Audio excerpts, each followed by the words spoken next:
A'udzubillahi minasyaitonirrajim. Bismillahirrahmanirrahim. Assalamualaikum warahmatullahi wabarakatuh. Alhamdulillah untuk anak-anakku ya, setelah kita berlibur panjang ya, alhamdulillah kita masih bisa diberi kesehatan ya. Kita masih diberi kesehatan oleh Allah Subhanahu wa taala ya untuk mengikuti pembelajaran ya. Jadi yang Bapak harapkan untuk anak-anakku jangan pernah malas ya dalam belajarnya. Sebagaimana ya ada dalil yang menyebutkan tolabul ilmi faridatun ala kulli muslimin wal muslimatin. Ya, jadi menuntut ilmu itu adalah suatu kewajiban bagi seorang muslim maupun seorang muslimah. Ya. Jadi yang Bapak harapkan anak-anakku terus semangat belajarnya ya. Nah, baik, sebelum kita memulai pelajaran, mari kita membaca suratul Fatihah ya. Kita berdoa kepada Allah ya, agar selalu diberikan kemudahan, kelancaran dalam menuntut ilmu. A'udzubillahi minasyaitonirrajim. Bismillahirrahmanirrahim. Alhamdulillahirabbil alamin arrahmanirrahim maliki yaumiddin iyyaka na'budu wa iyyaka nasta'in ihdinas siratal mustaqim siratal ladzina an'amta 'alaihim ghairil maghdubi 'alaihim waladdallin amin. Ya. Alhamdulillah untuk mata pelajaran akidah ya di pagi hari ini ya. Marilah anak-anakku silahkan dibuka bukunya ya. Kita akan belajar pelajaran ke-7 ya, mengenai kalimat thayyibah yang kedua ya. Di sini dijelaskan ya, ada kalimat tahlil ya. Kalimat tahlil yang berbunyi seperti ini, la ilaha illallah. Nah, kalimat thayyibah atau kalimat tahlil ini ya mengartikan la ilaha illallah ini mengartikan bahwasannya tiada Tuhan selain Allah ya. Jadi dalam kalimat ini kita diajarkan bahwasannya tiada Tuhan selain Allah, bahwasannya hanya Allah lah Tuhan semesta alam yang menciptakan alam ini ya, yang menciptakan kita semua. Nah, dengan kalimat ini ya, kita sebagai seorang muslim ya, khususnya sebagai seorang makhluk ya, sebagai makhluk ciptaan Allah, kita mengakui bahwasannya tiada Tuhan selain Allah, hanya Allah lah yang patut disembah. Dan lafaz la ilaha illallah ini juga sebagai bentuk janji kita kepada Allah ya. Kenapa? Karena ketika kita mengucapkan lafaz la ilaha illallah, maka kita telah bersaksi bahwasanya tiada Tuhan selain Allah dan kita akan mengerjakan segala perbuatan yang memang dibolehkan oleh Allah ya, dan kita meninggalkan sesuatu yang memang dilarang oleh Allah. Dan yang paling penting lagi, ketika kita membaca kalimat la ilaha illallah ini, kita bersaksi ya, kita bersaksi bahwasanya kita ini hanya menyembah kepada Allah Subhanahu wa taala. Ya. Lalu ya, dalam kalimat tahlil ini ya biasanya dibaca ketika mengerjakan sholat. Ya, biasanya ketika kita mengerjakan sholat ada bacaan yang dimana bacaan tahlil la ilaha illallah ini dibaca. Ya, salah satunya yaitu ketika saat membaca tasyahud. Ya. Namun kalimat tahlil ini juga ya dibaca ketika tahlil ya, ketika berzikir. Jadi bukan hanya ketika sholat saja, namun ketika berzikir pun kita akan membacanya kalimat ini. Ya. Dengan berzikir ya, dengan kita membaca tahlil, berzikir kepada Allah, maka itu adalah salah satu perbuatan bahwasanya kita ini mengingat kepada Allah Subhanahu wa taala. Ya, dengan cara apa? Dengan cara menyebut namanya. Ya, la ilaha illallah. Nah, illallah ini kan berarti selain Allah. Ya, Allah di sini kan menyebut namanya. Ya, menyebut nama Allah Subhanahu wa taala. Dan zikir yang paling utama ya yang disebutkan salah satunya ya zikir ini adalah la ilaha illallah. Jadi zikir tahlil ya, lafaz la ilaha illallah ini salah satu zikir yang paling utama. Kenapa seperti itu? Ya, karena seorang muslim ya tentunya kita semua sudah hafal ya masalah rukun Islam ya, rukun Islam yang pertama. Di situ ada syahadat ya, asyhadu alla ilaha illallah wa asyhadu anna muhammadar rasulullah.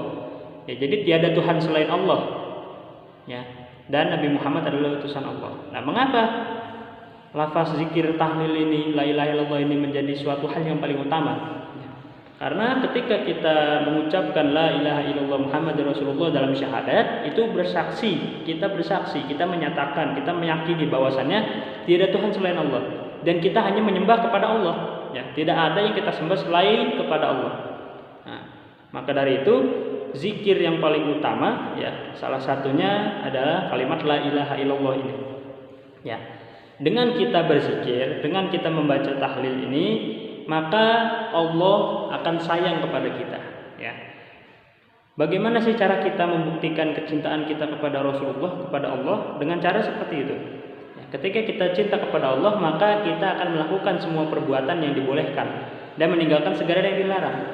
Dan salah satunya kita memuji dengan perkataan-perkataan yang baik, ya. La ilaha illallah, ya, perkataan yang baik. Dan apabila kita cinta, kita sayang kepada Rasulullah, maka kita sering-sering bersolawat, ya, kepada Rasulullah Shallallahu Alaihi Wasallam. Asyhadu an la ilaha illallah wa anna Muhammadar Rasulullah, seperti itu, ya. Dan senantiasa ketika kita berzikir, ya, Allah akan memberikan suatu kenikmatan, ya, baik itu di dunia maupun di akhirat. Ya, sebagaimana atau di dunia ini contohnya, ya, seperti kita diberikan hati yang tenang, diberikan rizki, diberikan segala macam kebutuhan yang memang kita butuhkan, ya. Dan kenikmatan yang Allah berikan di akhirat itu berupa, ya, itu berupa surga, ya. Jadi kalimat ini sangat menunjukkan suatu hal yang sangat baik, ya. Karena ketika kita membaca kalimat ini, maka kita ingat kepada Allah, maka kita sayang kepada Allah, dan Allah akan memberikan kenikmatan kepada kita, ya. Terus lalu bagaimana untuk orang yang tidak atau yang jarang, ya, mengucapkan kalimat ini? Ya, diusahakan harus diucapkan. Nah, namun biasanya ketika anak-anakku sholat, ya, ketika kita semua sholat 5 waktu, di situ kita selalu mengucapkan kalimat ini, ya, kalimat la ilaha illallah, ya. Nah, jadi kalimat tahlil, kalimat la ilaha illallah ini adalah salah satu kalimat pujian, kalimat thayyibah, kalimat yang baik, ya. Dan dengan kalimat ini kita bersaksi, ya, kita meyakini bahwasannya tiada Tuhan selain Allah dan kita hanya menyembah kepada Allah. Nah, namun kebalikannya, nah, ketika kita tidak percaya adanya Allah, bahkan kita percaya bahwasannya Tuhan itu banyak, ya, masih banyak Tuhan selain Allah, itu adalah salah satu sifat yang musyrik, ya. Bisa dikatakan sifat tersebut adalah sifat syirik, ya.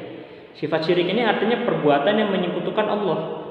Yang dimaksud menyekutukan ini apa sih? Menyekutukan Allah itu ketika kita tidak percaya bahwasannya Tuhan itu hanya satu, Sang Pencipta itu hanya satu, ya. Dan orang yang berbuat syirik ini disebut dengan musyrik, ya. Jadi syirik ini perbuatannya, sedangkan orangnya, ya, disebut dengan orang musyrik, ya.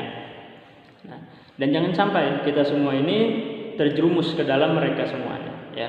Jadi sifat syirik, ya, orang-orang musyrik ini sangat-sangat harus kita jauhi. Bahkan jangan sampai kita masuk ke dalam golongan mereka, ya. Karena orang-orang yang seperti itu menyembah kepada selain Allah, ya. Bahkan mereka menyembah itu banyak tuhannya. Nah, dan perbuatan syirik ini adalah suatu perbuatan yang dosa, ya. Dan ini adalah dosa yang dosa besar, ya. Maka orang yang melakukan perbuatan syirik tidak akan diampuni dosanya oleh Allah Subhanahu wa taala, kecuali apabila dia mau bertaubat, ya. Dia mau bertaubat, lalu dia mau kembali ke jalan Allah dengan cara bersyahadat, maka insya Allah itu akan diampuni oleh Allah Subhanahu wa taala. Mengapa? Karena Allah itu adalah Maha Pengampun. Nah, jadi seburuk-buruknya perbuatan, apabila kita ingin bertaubat dan kita berjanji untuk tidak mengulanginya lagi, maka perbuatan tersebut, ya, akan dihapus dosa-dosanya, ya, insya Allah. Ya, tapi jangan sampai kita ini melakukan perbuatan yang seperti itu, jangan sampai. Ya, jadi sebisa mungkin, nah, ketika kita berbuat baik, ya, itu sangatlah baik. Ketika kita berbuat buruk, ketika kita berbuat dosa, kita bertaubat kepada Allah, ya, maka Allah akan mengampuni dengan syarat taubatnya ini taubat yang benar, ya, jangan sampai mengulanginya lagi, ya, seperti itu. Nah, alhamdulillah kita cukupkan saja untuk pembahasan hari ini untuk mata pelajaran akidah, ya. Nah, dengan itu, ya, jangan sampai anak-anakku malas dalam belajarnya, ya. Ya, meskipun dalam keadaan yang seperti ini, ya, kita tidak bisa bertemu, tidak bisa bertatap muka, namun kita masih bisa belajar bersama ya. Nah, terus semangat ya, jangan sampai malas-malasan ya. Kita tutup pembelajaran hari ini dengan pembacaan hamdalah dan suratul asr ya. Alhamdulillah rabbil alamin. Bismillahirrahmanirrahim. Wal asri innal insana lafi khusrin illal ladzina amanu wa amilus solihati wa tawassaw bil haqqi wa tawassaw bis sabr. Ya, sadaqallah, sadaqa Rasulullah sallallahu alaihi wasallam. Ya, itu saja sekian dari Bapak untuk pembelajaran hari ini. Wassalamualaikum warahmatullahi wabarakatuh.